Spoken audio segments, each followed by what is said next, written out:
Hay una anécdota muy bonita que yo la cuento en muchas partes con un orgullo muy grande, y es que mi mamá y yo, digamos que logramos, pues por obvias razones, mantener como un vínculo de protección. Es decir, éramos hijo, mamá, pero además de eso, yo era como el coequipero tuyo para todo, para ayudar, para toda una familia que éramos los tres, los cuatro, los cinco, digamos, que mi papá mantenía y viajaba mucho, mi papá viajaba bastante. Eh, y, y hay una anécdota que yo quiero contar acá con todo, desde mi corazón, que lo hago con mucho orgullo. Y es que nosotros en el colegio de mi pueblo, donde vivíamos en ese instante, pues la gente nos miraba y nos observaba muchísimo, porque mi mamá, mientras que encontrábamos en la puerta del colegio, en la puerta del colegio, eso era un ritual. Entonces sabíamos que a las, no sé, a las 12, Teníamos horario un alterno. horario, un horario, Yo sí, estudiaba, el día que en la semana que estudiaba en la semana, él estudiaba en en la la tarde. tarde. Por eso nos encontrábamos. Nos encontrábamos ahí en la puerta del ingreso al colegio, y, y ella me daba el parte, bueno, Me quedó te tarde, quedó tal, el almuerzo para tal parte, por favor haz esto, cuadra esto, bueno, como la lista de las cosas que yo tenía que llegar a hacer a la casa para estar ahí pendiente de mis hermanos y viceversa, cuando te tocaba a ti en horas de la mañana, yo llegaba en la tarde y te decía, era una lucha muy bonita. sí, una cosa muy bonita. Yo creo que eso también nos forma mucho, y eso. Eso nos volvió muy resilientes a cada uno. Y la belleza de esa resiliencia es que nos unió, no nos unió el sufrimiento, sino el dolor, lo aprendimos a manejar. El dolor lo transmutamos en sabiduría todos. Eso era como por arte de magia. Toda la familia y todas las personas alrededor tenían que ver algo con el hogar de nosotros. Sí, era un amor muy bonito. Yo digo que ser mamá, ser papá, pero más especialmente no hay un catálogo, porque todo, cuando tú tienes un hijo, el papá es más, no, digamos, más ausente a veces. Hoy es más Hoy cercano. más cercano. Pero digamos que el papá antes era más el proveedor, ¿no? El que ayudaba a construir y a mantener, la mamá era la que formaba. Pero digamos que uno diría, uno a los 15 años, teniendo un niño, pues ¿qué piensa? Yo lo sentía como la necesidad de atar a mi vida. Yo necesitaba un hilo que me uniera porque no lo encontraba. Donde yo me iba a agarrar, ni en los lazos de familia, ni en los lazos de esposo. Entonces yo tenía que estar por,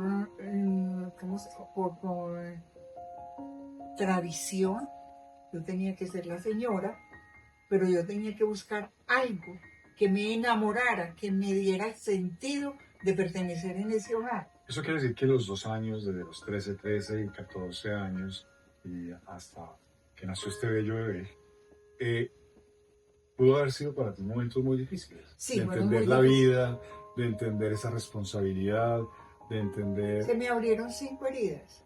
cuáles. De esas heridas fue el abandono, me sentí abandonada de mi familia, me sentí rechazada por mi familia, porque muchas personas, pues las que me conocían, yo tengo un espíritu muy alegre, muy dinámico.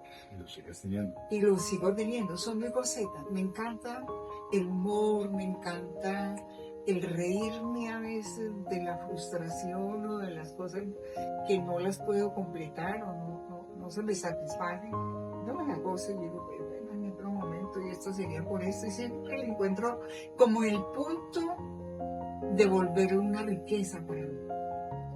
Entonces, cuando yo me siento con un señor grande y de lo que más en todo un profesional yo sentía dolor era que yo era ignorante, totalmente ignorante. Pues además no te habías formado. No me había formado. yo creo que he hecho el primer bachillerato que medio año. medio año. Entonces llego y de pronto él comenta, es que no tengo nada que hablar con ella. Y eso a mí, una vez yo era muy pícara, yo todo lo escuchaba, decían en la antigüedad es que tiene oído de físico. Así es. Y Todo lo veía y todo lo escuchaba. o todo lo, bueno, nada más adivina, ¿no? O a veces das con algunas cosas, ¿no? Entonces, mi pecado fue una cosa de esas. Imagina, eso es una anécdota. Yo estando muy niña, pues tendría por ahí unos 11 o 12 años. No digamos el pecado, digamos, tú no cometiste ningún pecado. Ah, sí, no, Digamos, no, tu pues, acción que llevó a que llevó a todo eso. a ese tema. Llega mi mamá y me dice, Consuelo, ve a buscar a tu papá que lo necesito acá. Me paro en la estatua de Bolívar del parque. Nosotros miramos en una esquina y me paro en el parque de Bolívar y empiezo yo como a ponerla un radar. ¿Dónde está? ¿Dónde está? ¿Dónde está? Y allá está. Ah. Y cuando yo, mi papá estaba con una señora y esa era la zona de tolerancia. Entonces cuando yo encuentro a mi papá, yo tenía 12 años. Y entonces... ¿Y se lo sacaste? Y yo le dije, papá, lo necesitan. Y sale ese hombre corriendo, pobrecito. Usted se imagina, sale el hombre corriendo y se la agarra con mi mamá. Yo creo que son estados, yo no sé, son como...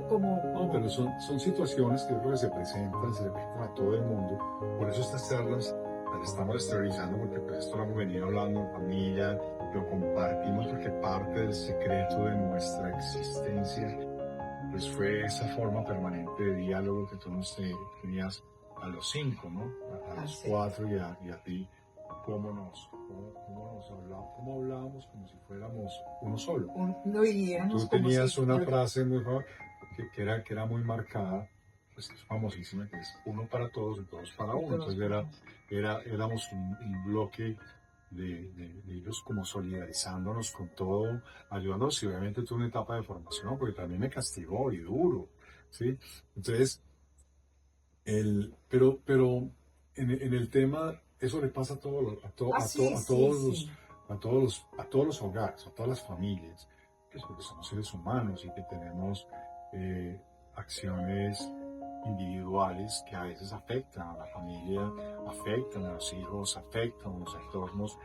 A veces, ¿cuál es el secreto de eso? El secreto de eso es saber cómo entenderlo, cómo superarlo, cómo reconocerlo, ¿sí?